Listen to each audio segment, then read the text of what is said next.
J'ai reçu un prix en juin dernier. Alors, je vous explique un petit peu. Moi, c'est Margot dans la vie. Je suis créatrice de patrons de couture, styliste modéliste de formation. Et je vous parle au quotidien de couture, ici et sur les réseaux sociaux.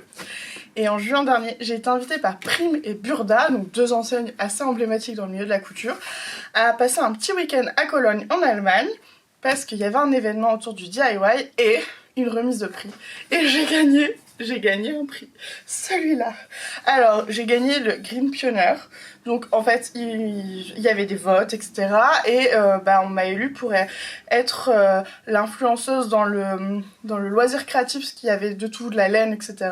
Mettant en avant, on va dire, l'écologie. Alors, c'est un grand nom. Mais disons qu'ils m'ont offert ce prix pour me féliciter sur l'engagement autour du zéro chute, du non gaspillage, l'anti-fast fashion, etc. Et du coup, j'ai reçu ce magnifique bout de bois.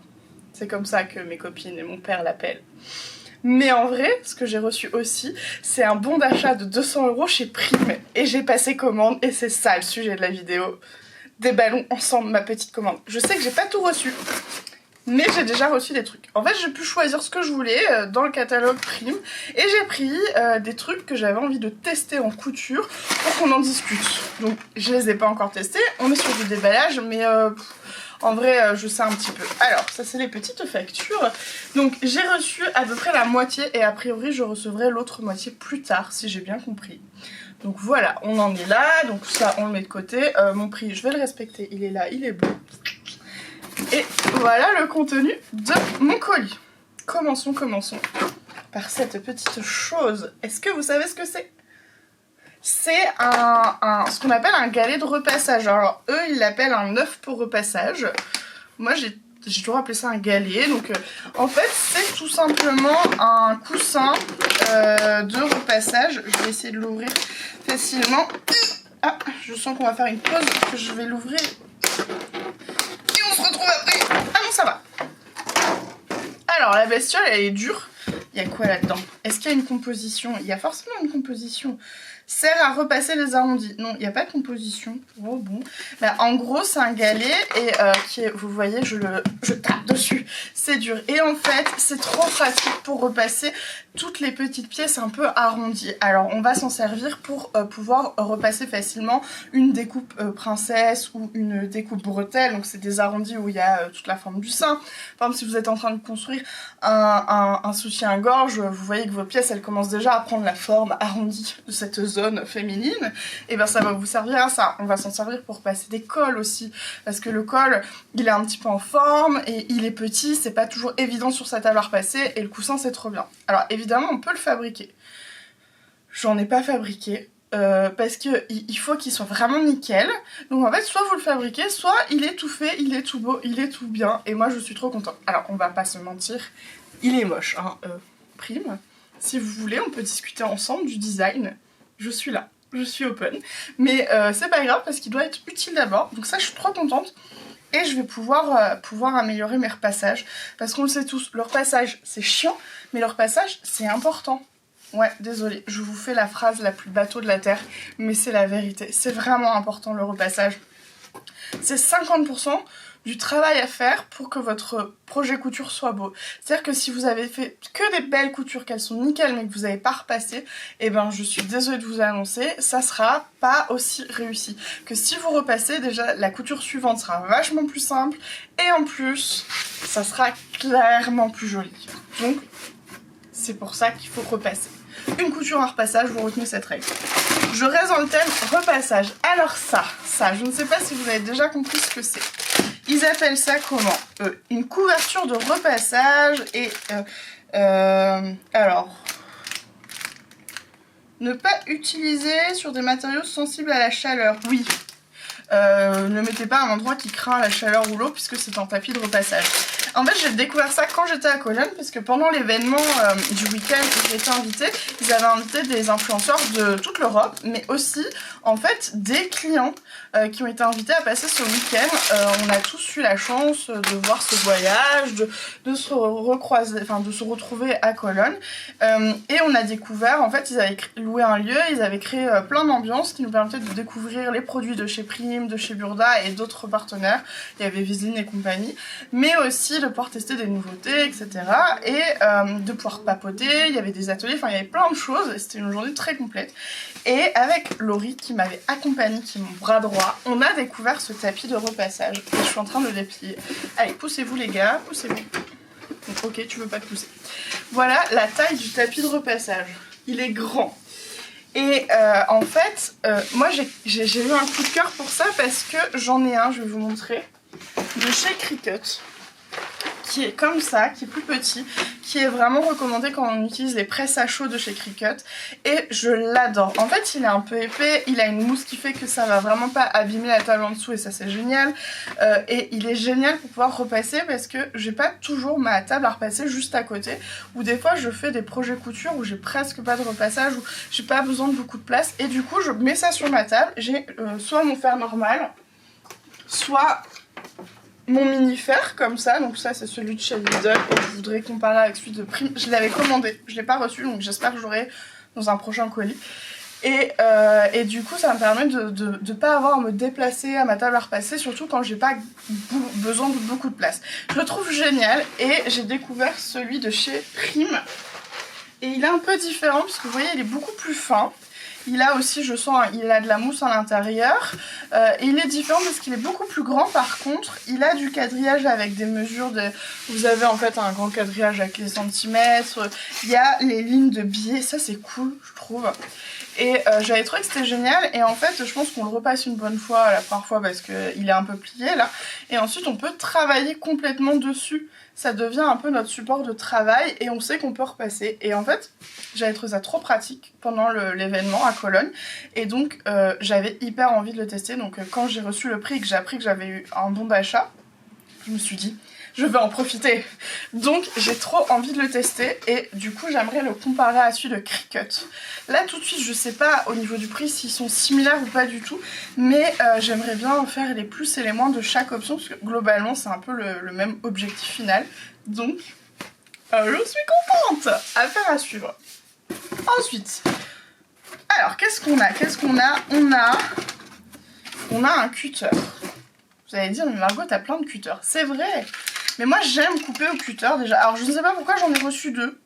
Je sais pas si c'est une erreur, j'en ai pas commandé 2. C'est pas grave. On trouvera quelque chose, il sera pas abandonné dans un coin. Mais en fait, je voulais celui-là des cutters parce qu'il a une lame crantée comme ça. Je sais pas si vous voyez bien la caméra, j'espère que vous voyez bien. Et en fait, il y a des vagues. Et je trouvais ça intéressant parce que je me suis posé la question si finalement c'était pas une espèce de coupe qui se rapproche un peu du ciseau cranteur qu'on a beaucoup connu chez nos grands-mères. Alors, le ciseau cranteur ne remplace pas le surfil ou le surjet sur le bord du tissu. Vraiment, avec les tissus qu'on a aujourd'hui, c'est pas possible. Les tissus s'effilochent trop. Mais j'étais quand même hyper curieuse de tester cette version-là, parce que j'ai vu qu'ils en avaient plein en fait chez Prime, et je voulais vraiment tester pour savoir comment on s'en sert, si c'est vraiment utile, dans quelles circonstances s'en servir. Et du coup, je me suis dit, bah comme j'ai ce bon d'achat, c'est l'occasion de faire des tests et qu'on en parle. Donc si jamais vous avez ce cutter déjà, que vous l'utilisez, mais dites-moi. Je suis hyper curieuse de savoir à quoi il vous sert parce que moi ça m'a énormément intriguée. Alors ils le décrivent comme idéal pour le quilting, la couture et artisanale, donc la traduction est pas dingue. Coupe même plusieurs épaisseurs de tissu, utiliser un fond de découpe pour couper, évidemment pour remplacer. Du coup, cet objet m'intrigue et j'ai hyper envie de le tester, c'est pour ça qu'il est là. Ensuite, alors, j'ai vidé un petit sac. Là, on arrive sur... pas très original, mais je vais vous expliquer. J'ai commandé des aiguilles machines de la marque Prime. Parce que j'utilise au quotidien les Schmetz. Je suis ravie de leur qualité et la gamme est assez large, je trouve ça trop cool. Avant, j'ai utilisé des bois il y a longtemps et j'aimerais beaucoup refaire un test des bois pour comparer un peu la qualité, comparer les prix, comparer les gammes, parce que chez chaque marque, il y a forcément à un moment ou à un autre un type d'aiguille qu'on n'a pas chez les autres, donc je trouve ça hyper intéressant. Et j'étais convaincue que Prime ne revendait que des aiguilles Schmidt. Mais en fait, ils ont leur propre gamme. Du moins, c'est leur packaging Prime. Parce que des fois, on retrouve un packaging Prime et à l'intérieur, c'est une boîte Schmidt. C'est ce que j'avais jusque-là. Donc quand j'ai découvert qu'ils avaient des packaging à eux, bah regardez, exemple là, on est sur Prime avec un packaging Schmidt à l'intérieur. Alors que là, on est sur du Prime. Donc j'avais trop envie de tester la qualité et je suis allée chercher en fait des boîtes qui m'ont intriguée. Et je vais vous expliquer pourquoi. On va commencer par le lot. Donc c'est un lot qui reprend du jersey, de l'universel et du cuir. Et les tailles ça va de 70 à 100. Pourquoi il m'a intrigué celui-là? Alors parce que c'est la première fois que moi, ça existe peut-être depuis longtemps, mais que je vois un mélange où il y a pour les mailles et les tissus non extensibles, donc les chaînes et trames. Et j'ai trouvé ça trop cool, parce que c'est hyper important de faire cette différence, parce que c'est vraiment là où l'aiguille a le plus d'importance de toutes les matières, je trouve. C'est sur du jersey, si vous utilisez une aiguille universelle, le point saute sans arrêt, le fil va faire des nœuds, enfin c'est chiant, c'est pénible, donc il faut absolument s'équiper d'une bonne aiguille, donc une aiguille jersey stretch ou super stretch. Je ferai une vidéo pour vous expliquer chaque différence, c'est promis, un jour on en parlera. Je vais pas rentrer dans les détails, mais il existe ces 3 aiguilles pour la maille. Et donc je trouvais ça cool quand même qu'ils fassent ce lot où on avait et de la jersey et de l'universel. Donc on a 3 aiguilles jersey en 80, on a 5 aiguilles universelles, une 70, une 80, 2 90, 100. Petit bémol, moi je trouve qu'on utilise beaucoup plus de 80 que 90, donc j'aurais préféré qu'il y ait 2,80 et non pas 2,90. Et ils nous ont mis 3 aiguilles pour le cuir. Ça, j'avoue, je comprends pas. Ils adorent faire ça. Et je trouve que tout le monde ne coud pas du cuir ou du simili-cuir. C'est quand même une matière qui ne plaît pas à tout le monde et qui n'est pas forcément facile. Donc, elle n'est pas facile parce qu'elle n'est pas évidente à manipuler, les épaisseurs ne passent pas sur toutes les machines. Je suis toujours surprise de voir du cuir. À la limite, je préférais voir du jean, quitte à mettre une 3e sorte. Mais voilà, donc j'ai pris ce petit lot là que je trouve cool et je vais pouvoir tester la qualité de chez Prime. Ensuite, j'ai pris des jerseys parce que moi j'ai beaucoup de stretch et à force de me renseigner, il existerait a priori des vraies différences entre la stretch et la jersey. Ça c'est sur le papier quand je lis les descriptifs et quand j'en parle avec des gens qui sont plutôt techniciens etc, tout le monde me dit il n'y a pas de grande différence. C'est vrai que moi ça fait des années que j'utilise beaucoup de stretch, probablement parce que je trouvais plus facilement du stretch que du jersey. Et donc je me suis dit que c'était l'occasion de faire un vrai comparatif entre une aiguille jersey et une aiguille stretch. Et donc je vais pouvoir comparer, donc ça c'est cool. Ensuite j'ai pris une gamme que je connais pas, la super universelle. Si vous connaissez ça, mais racontez-moi comment et pourquoi vous la connaissez. Parce que dans la maille, il existe l'aiguille stretch, dont je viens de parler finalement, là, qui est vraiment pour coudre du jersey, des mailles extensibles. Bon, toutes les mailles sont extensibles vu que c'est de la maille, mais on sait comprendre. Et en fait, quand cette aiguille ne suffit pas, il existe la super stretch, qui est vraiment faite pour les tissus qui sont très extensibles ou qui ont beaucoup de ces matières qui offrent l'élasticité, donc de l'élastane, du polyamide. Et en fait, c'est quand votre point saute même avec une aiguille jersey, passer à la super stretch. Et en fait, je me suis posé la question, est-ce que du coup, la super universelle ne fait pas un peu ce même rôle? Donc eux ils disent avec une surveste anti-adhésif très lisse et un chat très grand. Donc a priori ça serait... Ah, c'est ça. Elle permettrait de coudre des tissus qui ont un côté très adhésif.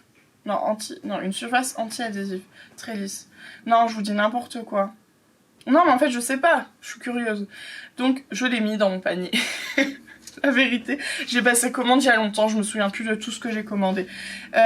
Et du coup, ouais, je me demande vraiment à quoi sert la super universelle et est-ce qu'elle est un peu comme la super stretch, c'est-à-dire qu'elle vient vous sauver quand vous avez la bonne aiguille sur le bon tissu, mais que ça marche pas quand même. Affaire à suivre. Et la dernière, je ne l'avais jamais vue et je suis trop contente parce que justement je veux tester. Ça s'appelle la Top Stitch. Alors il a décrit aiguille pour broderie de retouche, pour des coutures décoratives et des surpiqûres avec des fils fantaisie métallisés. C'est ça qui m'a intriguée parce que dans mon calendrier de l'Avent Prime, j'ai reçu du fil avec du lurex, c'est les fils qui brillent un peu. Donc ce ne sont pas des fils pour assembler les vêtements parce que vraiment ils sont pas assez résistants, ils sont là pour décorer. On va les utiliser en broderie, donc pour broder à la main si vous voulez, si vous avez une brodeuse machine, mais si vous voulez faire ni l'un ni l'autre, elles peuvent aussi s'utiliser, ces fils-là, ils peuvent s'utiliser pour faire de la surpiqûre avec de la surpiqûre un peu décorative qui va briller un petit peu. Sauf que vous êtes beaucoup, et je fais partie aussi de ces gens-là, à constater que c'est pas facile à coudre, ça casse sans arrêt. Et donc, peut-être que le mystère peut être résolu avec une aiguille qui est adaptée à ce fil-là.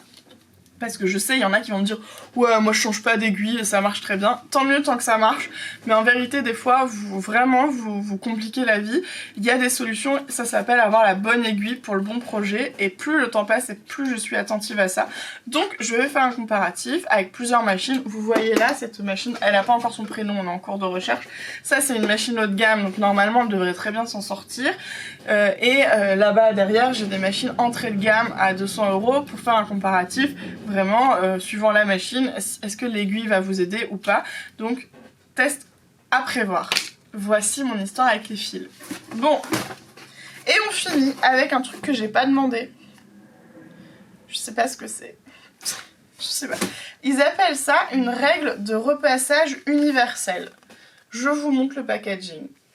Ils la décrivent comme facilite la préparation des coutures des ourlets pour mesurer, plier, repasser, le tout en une seule étape. Utilisable des deux côtés, le recto pour raccourcir les ourlets, des manches et des pantalons, le verso pour de longs ourlets bien droits. Réutilisable plusieurs fois et chaleur maximale, donc assez cool. Et il y a plein de petits schémas là. Ça, je trouve que souvent chez Prime, dès qu'ils ont la place sur le packaging, ils vous mettent des schémas d'utilisation qui sont hyper pratiques. C'est un des trucs que j'aime bien chez Prime. On est sur une mercerie dite de luxe, c'est pas la moins chère, mais on se retrouve quand même sur... Enfin, il y a des explications derrière. Donc je vais l'ouvrir en direct parce que autant des règles j'en ai plein, j'en ai même... Là on est sur la zone de tournage, on n'est pas dans le bureau de couture qui est de l'autre côté, et on a plein de règles déjà ici. Typiquement, on en a 2000. La règle japonaise qui est un indispensable pour nous. Là, c'est une règle dite de patchwork qui est épaisse qu'on utilisera avec les cutters. Il y a la réglette à ourler, donc je suis très intriguée. C'est mou. Oh, ça m'intrigue. C'est tout mou, regardez. C'est pour ça qu'ils disent que ça s'utilise plusieurs fois, en fait. C'est entre guillemets à usage... Il y a une quantité d'utilisation... Ok, il y a tous les schémas qui sont à nouveau sur la règle. Et en fait, il y a plein de petits machins qui s'enlèvent pour faire des repères, je pense, pour tracer avec. Ouais, en fait, vous allez pouvoir tracer à travers la règle, parce qu'il y a des petits trous pour passer le stylo, je pense. Je ne connais pas ce produit, je suis curieuse. Est-ce que c'est un gadget ou pas? Si vous l'utilisez, pareil, racontez-moi, il y a deux tailles. Mais alors ça, c'était pas demandé. Alors soit ils ont rajouté des trucs, peut-être en se disant comme Margot aime bien tester, on va lui rajouter des trucs. Soit, je sais que, en fait, sur ce que j'ai commandé, j'ai une feuille de reliquat, donc ça veut dire que potentiellement c'est juste reporté. Et il y a des choses que je n'aurais pas. J'avais demandé une lampe de travail de précision. Et soit c'est un produit qu'ils vont arrêter ou qu'ils auront pas avant longtemps, donc je sais que je l'aurai pas. Donc du coup, peut-être qu'ils m'ont rajouté ça pour compenser. Mais je vais devoir enquêter, je vais mettre la team petit patron sur le coup, hein, parce que on sera mieux avec plusieurs... Bon, j'arrive pas à fermer. On sera mieux à plusieurs cerveaux, clairement, clairement. Du coup, voici ce que j'ai reçu en première partie, je pense, de ma commande de cadeaux que j'ai reçu grâce à mon bon de réduction, vous avez compris, de chez Prime. Donc il y a plein de trucs à tester. Il y a des produits que je connais, hein. Ça j'en ai utilisé pendant toutes mes études quand j'étais en école de mode. Le tapis de repassage, j'en ai un autre. Les cutters, j'en ai plein. Mais j'avais envie de profiter de ce bon d'achat pour tester des trucs. Et du coup, j'espère que je recevrai la suite, que ce sera disponible, parce qu'il y avait plein d'autres trucs à tester. Ça donnera un épisode 2. Et si jamais vous avez envie de découvrir un peu mes tests, je pense que j'en ferai des mini réels sur Instagram et des mini TikTok courts sur chaque produit, un petit test retour. J'aime bien en ce moment ce format-là qui vient compléter un peu YouTube. Donc n'hésitez pas à vous abonner à mon compte Instagram, à mon compte TikTok. Tout est au nom de Couture Débutant. C'est facile à trouver. Et du coup, bah, moi je vais aller tester tout ça. Et on se dit à très bientôt. Salut!